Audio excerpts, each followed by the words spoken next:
Hi Year 4, our reading learning intention for this week is to justify our interpretations of a text, including responses to characters, information and ideas.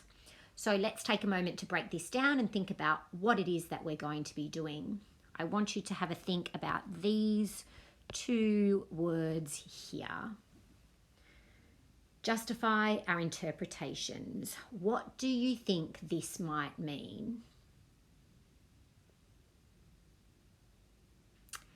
So I know the word justify means to show or to prove. I know my interpretation of a text is my own thinking, my own understanding, my own opinions. My own opinions. So if I am justifying my opinions, I am showing or proving my thinking, my understanding, my opinions of a text. And where I can, I want to be able to use evidence directly from the text to explain my understanding. So the text we're going to be looking at this week is called The Little Wooden Horse by Mark Wilson. Now this text is set in England in 1787, so not long after James Watt had perfected the steam engine, and that took over the jobs of many farmers who were then forced to move to the cities in the desperate search of work. This of course led to overcrowding and great poverty in the cities, and many children were forced to work in factories. This is the story of two such children, but they were living in an orphanage in England, and they ultimately ended up on a ship that formed part of the First Fleet, and that ship, of course, was bound for Australia. So let's begin our text. The cotton mill. Elizabeth held the little wooden horse tightly in her torn pocket. Her friend Tom had made it for her at the orphanage in North London. When Tom first arrived in the orphanage after both his parents died in the smallpox epidemic, he was quiet and scared. Elizabeth, who had been at the orphanage all her life and had never known her parents, took him under her wing. When the other children teased him because he could read and write, Elizabeth would sing him her favourite song. "Hush-a-bye, don't you cry, go to sleep, little baby. When you wake, you'll have cake and all the pretty little horses." So let's take a look at our characters, Elizabeth and Tom. My thinking or my interpretation of the character Elizabeth is that she's very protective of Tom and that he was probably a little younger than her. So now I'm going to prove why I think the way I do. Firstly, if I have a look at the image here, I can see a girl and she's a little bit taller, so therefore I think, based on that image, that perhaps she could be younger.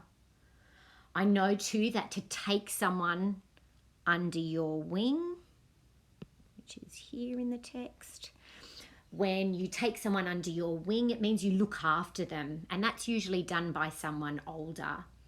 I also think that when the author says that Elizabeth had been at the orphanage all her life, that makes her sound as though she had been there for some time and so therefore was perhaps a little older than Tom.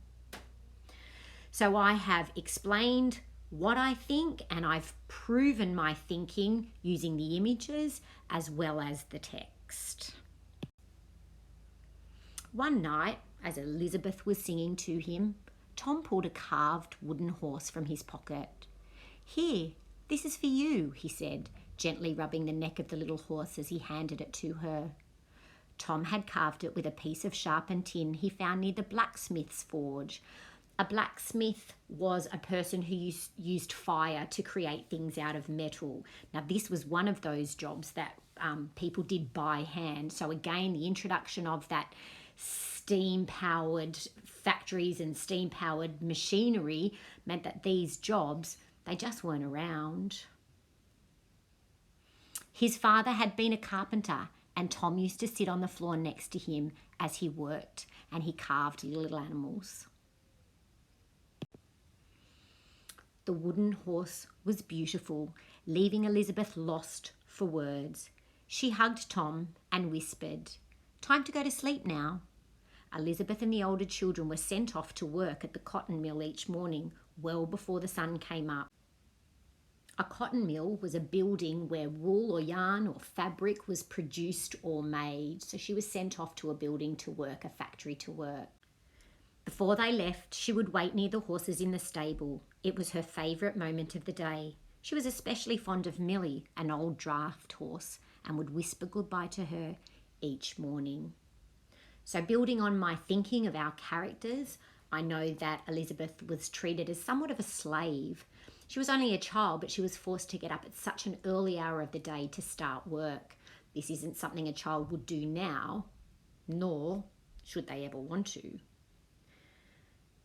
I also noticed that Elizabeth was clearly an animal lover, as when Tom gave her the wooden horse, she was lost for words, and lost for words means speechless.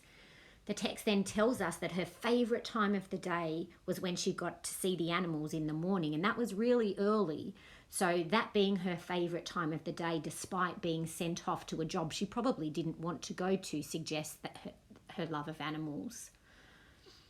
So your reading task for today, Year 4, is to think about what we know about our two characters, Tom and Elizabeth. We know they live in an orphanage. We know Elizabeth looks after Tom. We know Tom's parents died of an illness. We know Tom was grateful to Elizabeth for looking after him because he gave her his wooden horse. We know that they worked long hours in the cotton mill. We know that Elizabeth loved horses. So your task, character gifts. If Elizabeth or Tom could receive any gifts, what do you think they would like to receive? Take some think time before you begin your task. You need to write or draw or insert a picture of your gifts if you can. Then you need to explain in detail, and this is the important part, Year 4. Explain in detail why you think the character would like these gifts. Why would they want to receive them? How do you know they would like these gifts? So you're choosing gifts for either Elizabeth or for Tom. Can you use evidence of the text to support your thinking? Good luck, Year 4. Have a great day of learning.